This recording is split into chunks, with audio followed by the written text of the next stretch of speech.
दोस्तों, वज़न कम करने के लिए सिर्फ लीमू ही एक ऐसा फल है जिसका सबसे ज़्यादा इस्तेमाल किया जाता है। लीमू में विटामिन सी और सिट्रिक एसिड की मिकदार ज़्यादा होती है, जो कि हमारी जिल्द, निज़ाम हाज़मा और गुर्दों की बीमारी में मुफीद होते हैं। लेकिन वज़न कम करने के दौरान अक्सर लोगों को ये शिकायत होती है कि सुबह खाली पेट लीमू पानी पीने के बावजूद भी उन्हें कोई खास फ़ायदा नहीं हो रहा और वज़न वैसे का वैसा ही है।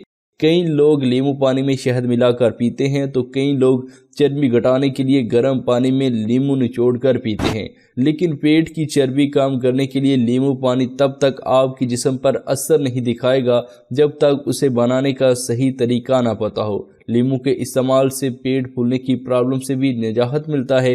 जो लोग ज़्यादा नमक, ज़्यादा मिर्च मसालों वाले खाने या जंक फूड का ज़्यादा मिकदार में इस्तेमाल करते हैं, उन्हें नींबू पानी का रोज़ाना इस्तेमाल ज़रूर करना चाहिए। नींबू हमारा मेटाबॉलिज्म को बूस्ट करता है और साथ ही इसमें मौजूद सिट्रिक एसिड जिस्म में जमी ज़िद्दी चर्बी को भी ख़त्म करने में बहुत ही फ़ायदेमंद होता है। आइए जानते हैं कि वज़न कम करने के लिए नींबू का इस्तेमाल कैसे करना चाहिए ताकि इससे होने वाले फ़ायदे पूरे हमें मिल सकें और जिस्म की बढ़ी हुई चर्बी भी तेज़ी से ख़त्म होना शुरू हो जाए।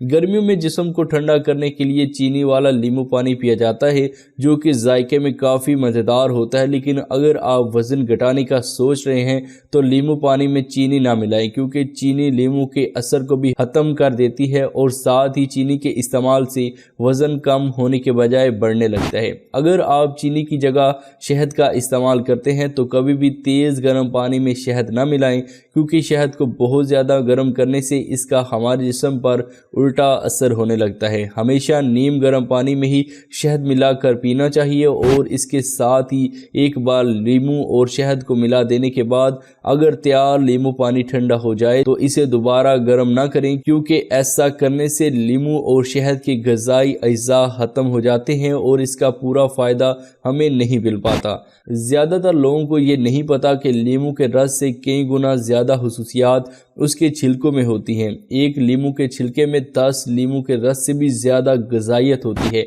लेकिन ज़्यादातर लोग नींबू के रस को निचोड़कर उसके छिलके को फेंक देते हैं। यही नींबू का छिलका वज़न घटाने, कोलेस्ट्रॉल और कैंसर जैसी खतरनाक बीमारियों को ठीक करने में बहुत ही ज़्यादा फ़ायदेमंद होता है। नींबू के छिलके का इस्तेमाल करने के लिए हमेशा ऐसे नींबू को लें जिनके छिलके थोड़े मोटे हों। ड्रिंक बनाने के लिए सबसे पहले नींबू को कद्दूकस करके उसकी ऊपरी परत को अलग करें। नींबू की ऊपरी परत में पाया जाने वाला ऑयल ही वो मादा है जो कि वज़न को तेज़ी से घटाने में मददगार होता है। इस बात का ध्यान रखें कि नींबू को कद्दूकस करते वक्त सिर्फ उसके ऊपर वाले पीले हिस्से को ही छीलें, अंदर के सफ़ेद हिस्से को ना छीलें, क्योंकि इसका जायका थोड़ा कड़वा होता है। सबसे पहले 250 मिलीग्राम पानी को अच्छी तरह गर्म कर लें। जब पानी गर्म हो जाए तो उसे चूल्हे से उतार कर उसमें 1 चम्मच कद्दूकस किए हुए नींबू के छिलके को डाल दें और ऊपर से कोई प्लेट वगैरह से ढाँप दें।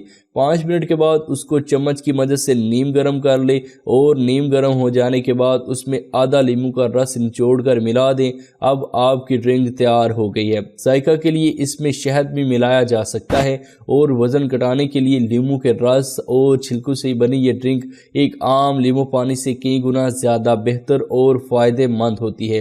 रोज़ाना सुबह खाली पेट इसका इस्तेमाल करने से सिर्फ 7 दिनों में ही इसका असर आपके जिस्म पर दिखना शुरू हो जाएगा और कुछ दिन लगातार इस्तेमाल करने से आप अपने जिस्म में हल्कापन महसूस करने लगेंगे। इसके अलावा इस ड्रिंक से हमें और भी कई तरह के फ़वाइद हासिल होते हैं। ये जिस्म में बढ़े हुए कोलेस्ट्रॉल को कम करता है और जल्द के दाग, धब्बों और झुर्रियों को ख़त्म करके चेहरे की रंगत को अंदर से निखार देता है। जिगर में जमी गंदगी को ख़त्म करने के लिए भी इस ड्रिंक का इस्तेमाल किया जा सकता है। लेकिन जिन लोगों को अक्सर तेज़ाबियत का मसला रहता है वो लोग खाली पेट इस ड्रिंक का इस्तेमाल ना करें, क्योंकि उन्हें इस ड्रिंक का इस्तेमाल दोपहर का खाना खाने के 1 घंटा बाद करना चाहिए। मजीद ऐसी ही वीडियोस के लिए हेल्थ केयर टिप्स को सब्सक्राइब करके घंटी के बटन को भी दबा दें। अगर आपको आज की ये वीडियो अच्छी लगी हो तो इसको लाइक और शेयर ज़रूर करें और अपनी राय हमें कमेंट के ज़रिए ज़रूर बताएं। शुक्रिया।